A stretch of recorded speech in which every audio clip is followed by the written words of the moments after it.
Buenas noches y bienvenidos al Poder de la Palabra, edición 2016. El invitado de hoy es Emilio Ocampo, autor de Entrampados en la farsa, un libro que vincula al populismo con la decadencia argentina. Y efectivamente, los argentinos deificamos la cultura de la pobreza, de lo feo, de lo sucio, de lo malo. Hay como cierto apasionamiento por el limosneo y por el volar bajito. Es decir, que este apasionamiento por la cultura de la pobreza está muy enraizado con el peronismo, que de alguna manera lo interpreta.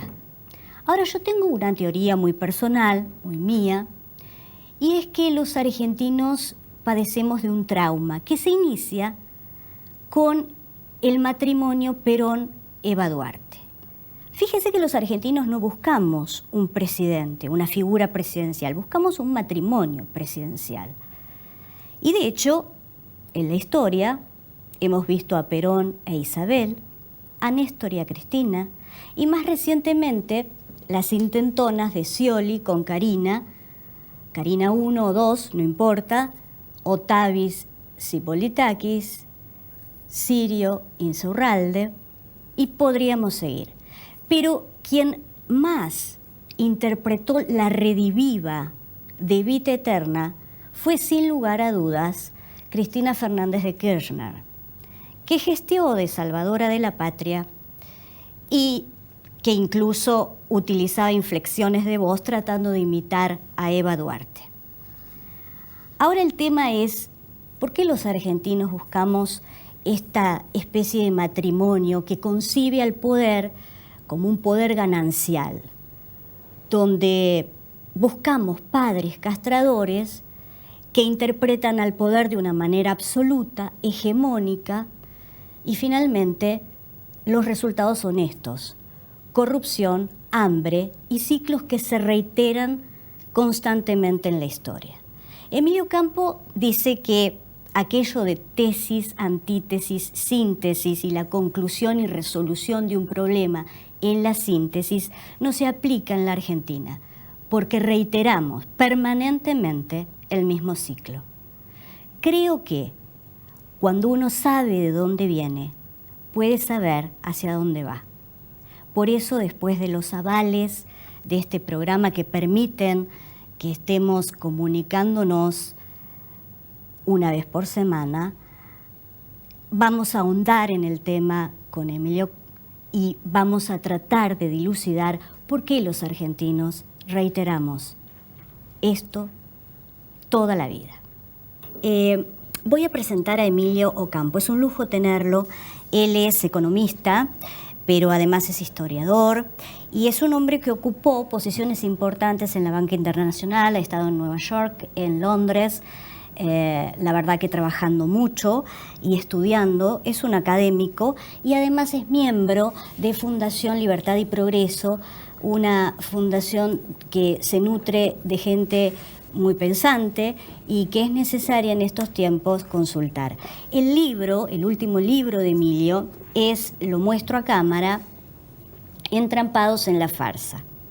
Lo leí de una, porque realmente es un libro interesantísimo, porque relaciona el populismo con la decadencia argentina. Hola Emilio, ¿cómo estás? ¿Qué tal, Marcela? Un gusto tenerte, te agradezco mucho. No, gracias a vos.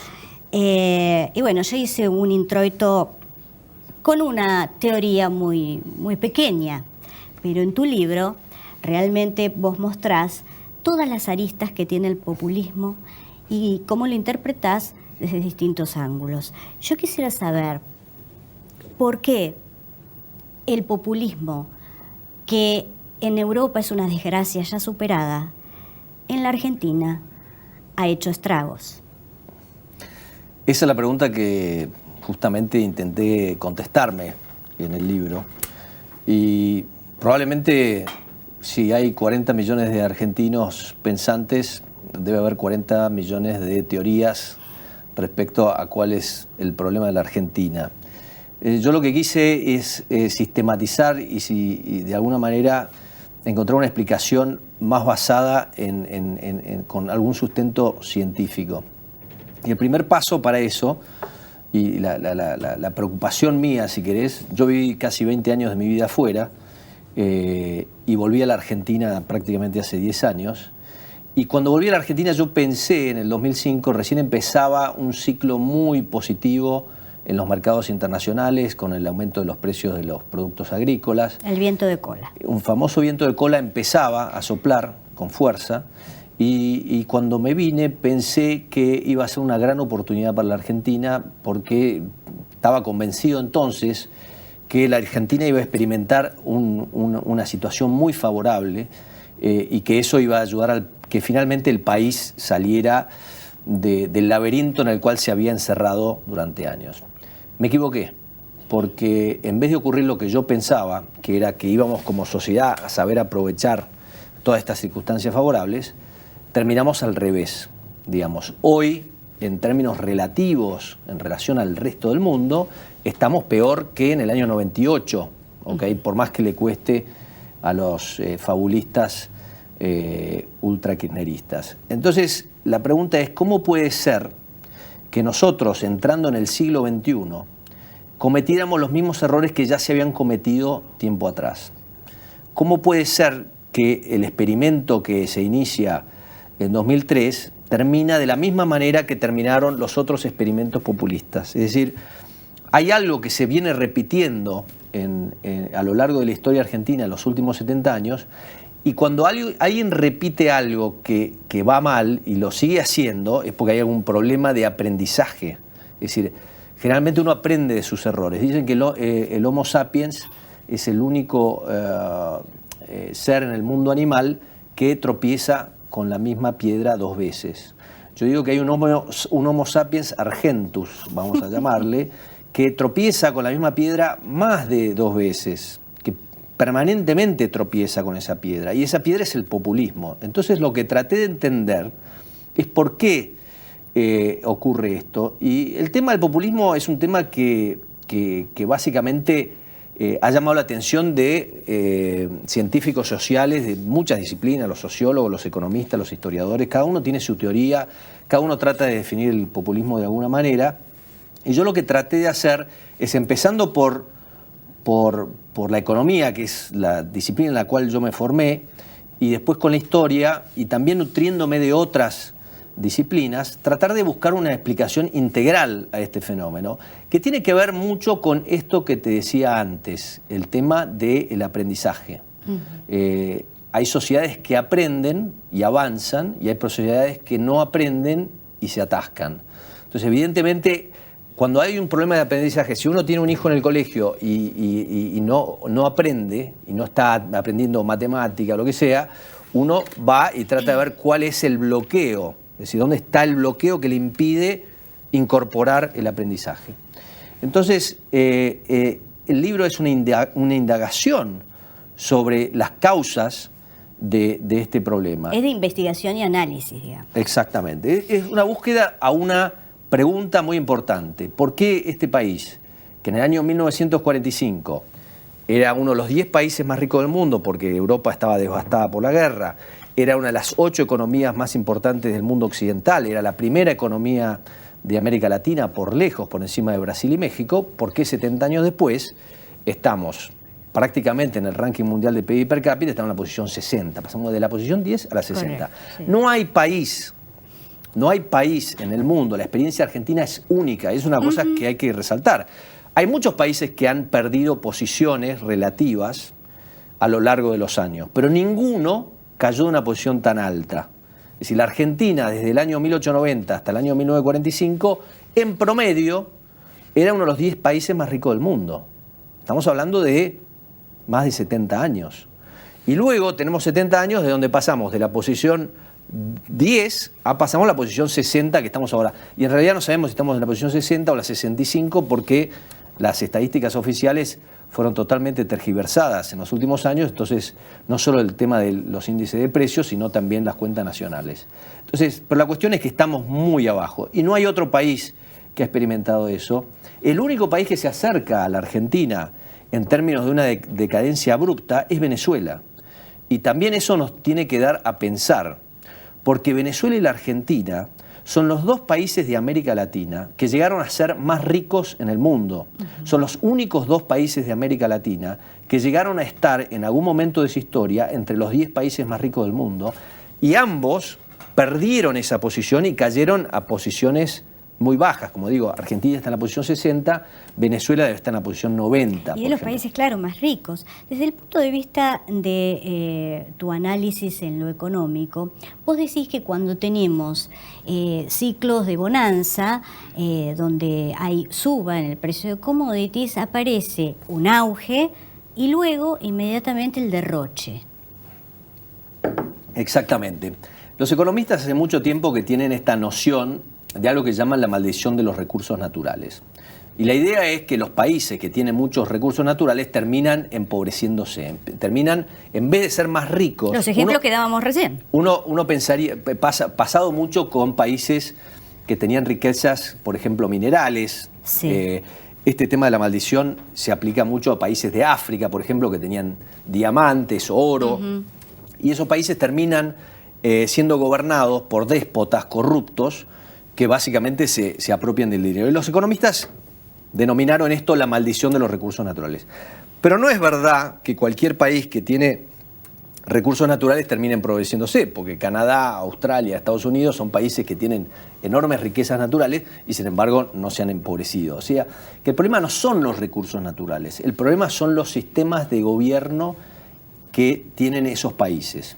Entonces, yo partí un poco de la base de esto para vincular los ciclos de los precios de los productos agrícolas que exporta la Argentina con la forma de gobierno que tenemos en la Argentina. Y lo que demuestro en el libro es que cada vez que tenemos ciclos de auge en los precios de los commodities agrícolas, hemos tenido populismo. Para ser más específico, en los últimos 100 años ha habido lo que los economistas llaman 4 superciclos de los commodities. El primero empezó un poco antes del fin de la Primera Guerra Mundial y terminó en el año 20, ¿ok?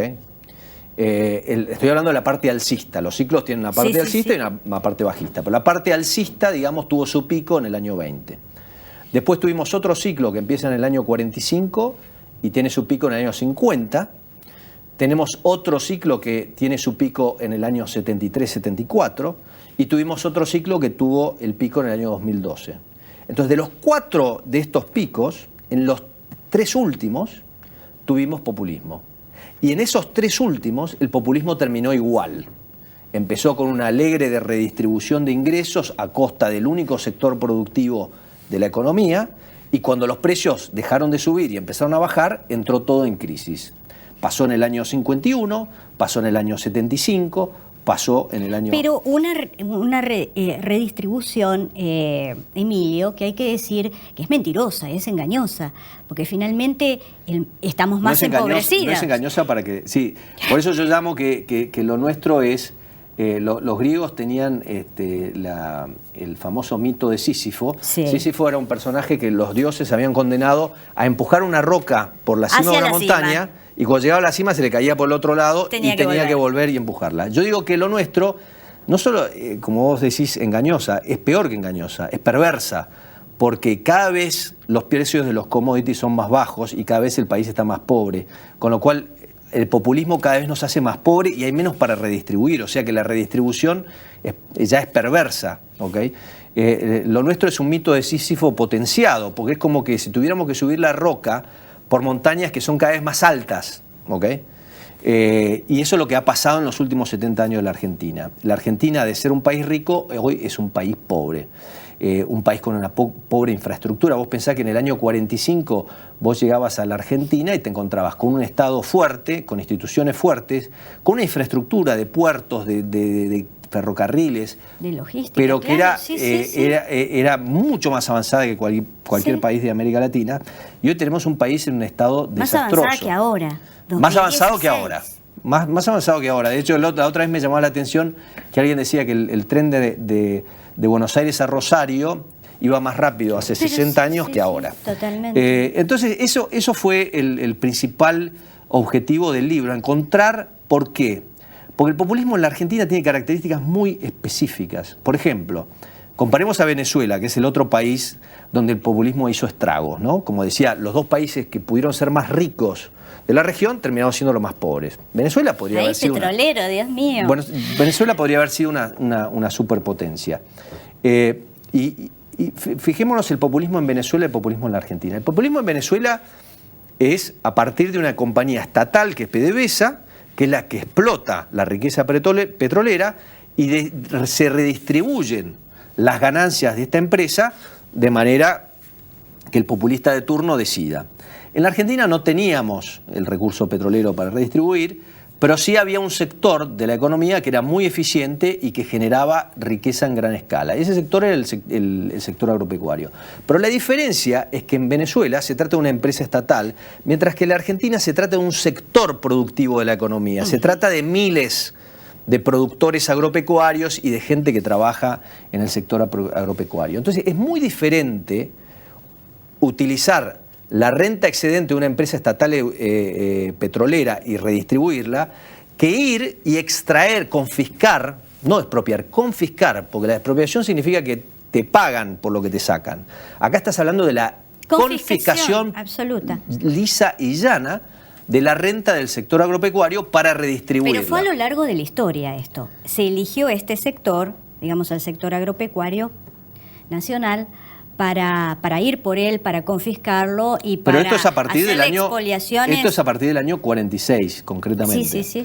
Y a partir del año 46 empieza este esquema de decidir extraer recursos del sector agropecuario para financiar una industria ineficiente, un Estado ineficiente y sueldos artificialmente altos. Y la riqueza personal, ¿no? Y la riqueza personal de los corruptos. Pero digamos que en la fase inicial, la corrupción que nosotros hemos visto en los últimos años, la corrupción que había en el primer régimen peronista era de nenes de pecho comparado con lo que hemos visto. O sea, que digamos, era de una magnitud completamente diferente. Entonces, el sistema populista, el esquema populista de redistribución en la Argentina es muy diferente al esquema populista en otros países. Porque en otros países el populista, ¿qué es lo que quiere hacer? Que quiere hacer la de Robin Hood. Vamos a sacarle a los ricos, le vamos a dar a los pobres. Pero acá no ha sido eso. Acá ha sido, vamos a sacarle principalmente al sector agropecuario. Porque a los ricos no se le ha sacado. A Cristóbal López se le dio una máquina de generar dinero con las máquinas tragamonedas. Es un sector totalmente improductivo de la economía. El juego es el que realmente banca la política. Bueno, pero ¿a qué es lo que voy? El populismo en la Argentina, que ha propuesto el peronismo, no fue a buscar a los ricos que generaba a los ricos que generaba el propio populismo, porque es un populismo que se nutre de un capitalismo de amigos. A los amigos capitalistas del gobierno, a esos nunca se les redistribuye la renta. Lo que ha hecho el populismo en la Argentina es básicamente castigar al sector más productivo del país. Pero para castigar a un sector productivo, para castigar a un grupo de gente, miembros de la sociedad, hay que crear una narrativa. Sin una narrativa no se puede justificar. ¿Por qué? Porque eso es decir, básicamente, que hay argentinos que son más iguales que otros, como decía George Orwell en su famosa novela. Es decir, significa poner en un nivel diferente, a un sector de la población. Y a ese sector, para poder extraerle esto y no generar problemas, hay que crear una narrativa, hay que crear un relato. Y en el relato que propuso el peronismo, lo que sucede es que el productor agropecuario no es más que un oligarca que desde tiempo inmemorial, le puso palabras, ¿no? Que desde tiempo inmemorial explota al pueblo en combinación con los poderes imperiales. Ese es el relato fabulista que ha promovido el peronismo y el populismo en general. Cuando digamos como economista, Emilio, que tributaban en muchos casos hasta el 90% de lo que ganaban. Sí, hay varios estudios que dicen que básicamente el 90%... En algunas zonas el 80%, sí, el 60% en general. Es decir... Ese es el mal fundamental de la Argentina. Y la pregunta es, ¿por qué? Digamos, ¿por qué? Y obviamente, como decía, da para infinitas charlas de café Múltiples razones. Hay múltiples razones. Yo, de alguna manera, desarrollé mi teoría, que es la teoría de lo que llamo la maldición de los commodities. Es decir, que todo lo que permitía a este país poder ser rico es lo que gracias al populismo lo hizo pobre. ¿Okay? Pero hay condiciones de valores que hay en una sociedad para que esto prenda y ocurra. Exactamente. Lo que dice Mariano Grondona con su sistema de valores. Cada sociedad tiene su sistema de valores, ¿no? Correcto. Y yo, de hecho, ¿cuál es el yo de lo cito en el libro? a Grondona, porque creo que la teoría de él es muy interesante, pero los economistas no le dieron demasiada atención, porque los economistas, en general, a lo único que le prestan atención es a lo que pueden medir.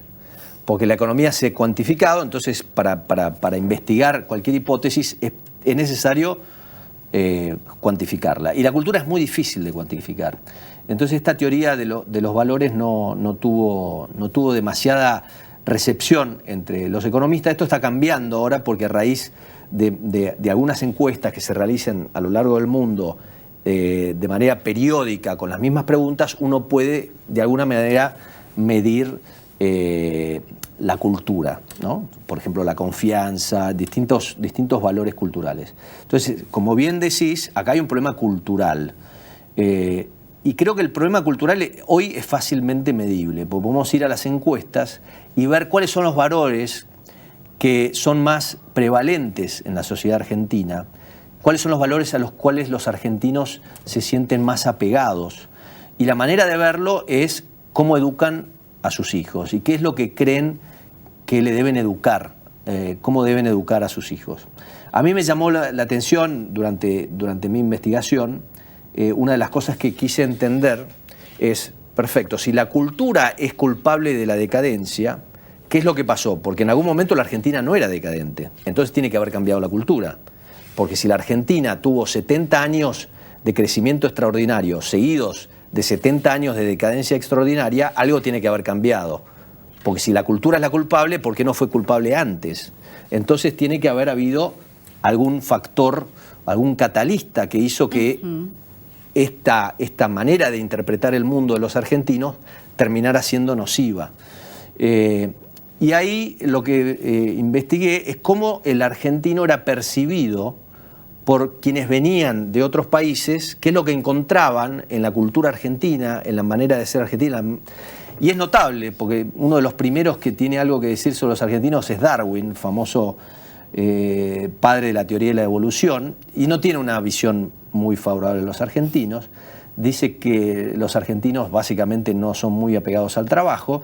Dice que parte del problema es que hay mucho acceso al alimento, que es muy fácil comer, y que hay demasiados caballos. O sea, Darwin ya viene en el año... Ya lo olfateaba. Viene en el 1833, lo va a visitar a Rosas en el desierto, y tiene esta visión bastante negativa. Pero después siguen viniendo viajeros de distintas partes del mundo, y encuentran varias cosas. Una que la encuentran, que es bastante notable, es el argentino es muy anti-extranjero, lo cual es bastante absurdo. Porque todos lo somos. Exacto. Alberdi hace 120 años escribía y decía, esta animadversión hacia el extranjero es una cosa suicida en este país, porque el extranjero ha sido la causa del crecimiento, del trabajo, los inmigrantes.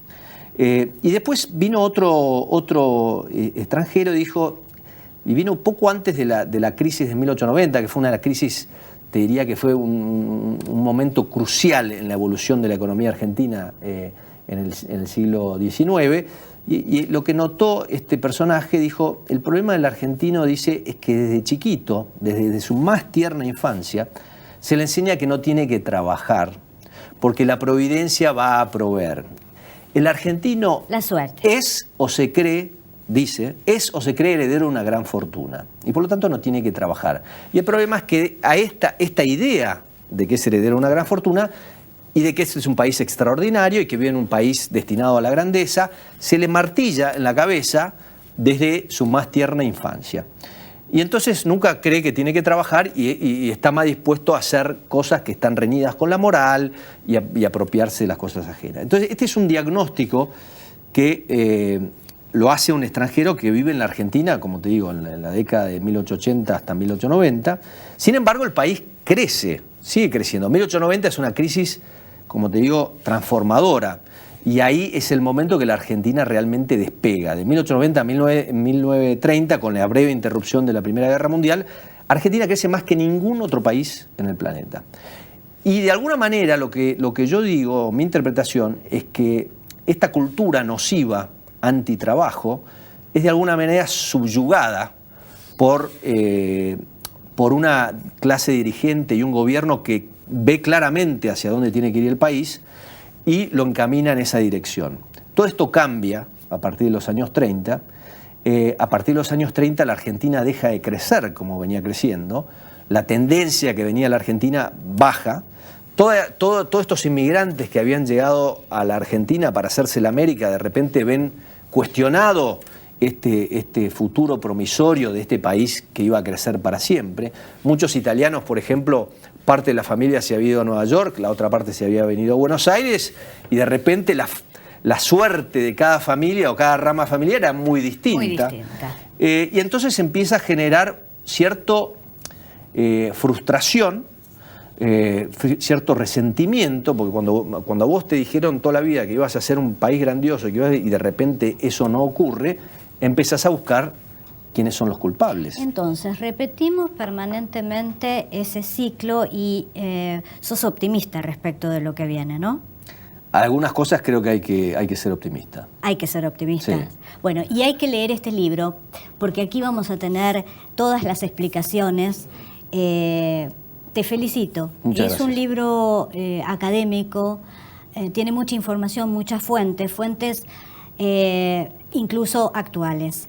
Gracias, Emilio. Gracias, Marcela. Te voy a seguir convocando porque es un placer Muchísimas tenerte. Gracias. Volvemos, por favor, después, estamos apuraditos con el tiempo. Está Agustín Monteverde, vamos a hablar de economía, de los holdouts y de todo lo que nos está ocurriendo.